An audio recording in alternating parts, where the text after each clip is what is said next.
ፖሊስ በረከት ገበሬዋን ፈልጎ እንዲያመጣ ፍርድ ቤት ትዕዛዝ ሰጠም።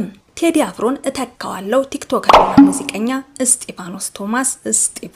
ይንግግሩም በበርካቶች ዘንድ ከፍተኛ ቁጣ አስነሳም። እድሜውን በሙሉ በገዛ ቤቱ በገዛ ሚስቱ ፍቅር ሳይሆን የክህደት ድግስ ይደገስለት የነበረው አቶ ሲሳይ እንዳለማሞ ልብ የሚነካ ትርክትን እጥር ምጥን ጥፍጥ አድርገን አሰናድተናል።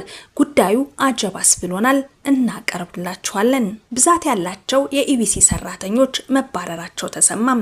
የመባረራቸው ምክንያት ምንድነው የሚለውን በጥንቅር ውስጥ አካተናል፣ እናስዳስሳችኋለን። ሰላም እንደምን ቆያችሁልን? የተወደዳችሁና የተከበራችሁ በአገር ውስጥም በውጭም የምትገኙ ውድ የዛምራን አዲስ ቤተሰቦች ዛምራን አዲስን ቀዳሚ ምርጫችሁ ስላደረጋችሁ ምስጋናችን ላቅ ያለ ነው። ቻናላችን አዳዲስ ወቅታዊ አዝናኝና አስተማሪ ሁነቶችንና ትርክቶችን ወደ እናንተ ውድ ቤተሰቦቻችን ተደራሽ የሚያደርግ መሰናዷችን ነው። ውድ ቤተሰቦቻችን ቻናላችን አዲስ ቻናል ነውና ቀና ትብብራችሁን እንፈልጋለን።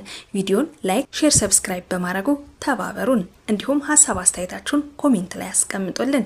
የለቀቅናቸው አዳዲስ ቪዲዮዎች በቀጥታ እንዲደርሳችሁ የደወል ምልክቱን በመጫን አብራችሁን እስከ ፍጻሜው ዝለቁ፣ ታተርፋላችሁ። ወደ ቀዳሚ መሰናዷችን እናመራለን። በገዛ ቤቱ በገዛ ሚስቱ ፍቅር ሳይሆን የክህደት ድግስ ይደገስለት የነበረው አቶ ሲሳይ እንዳለማሞ ልብ የሚነካ ትርክትን እንካችሁ።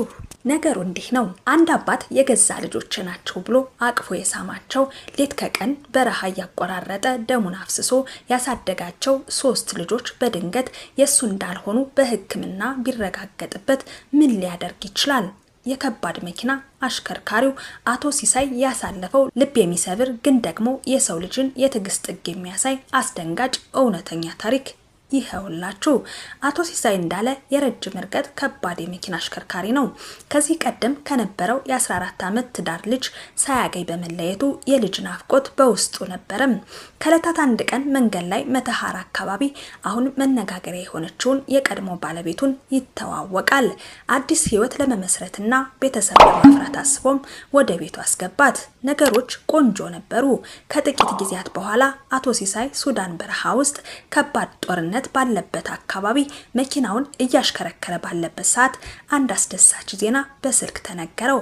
ባለቤቱ መንታ ልጆችን አርግዛለች። ያኔ በረሃ ውስጥ ከጓደኞቹ ጋር በደስታ ድግስ ደገሰ።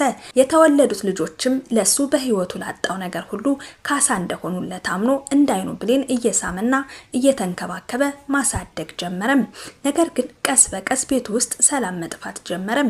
እሱ ስራ ወጥቶ ሲመለስ ባለቤቱ ያለሱ እውቅና በተደጋጋሚ ቤት ትቀያየር ነበር። ይህ ሁሉ ሆኖ ግን ለልጆቹ ሲል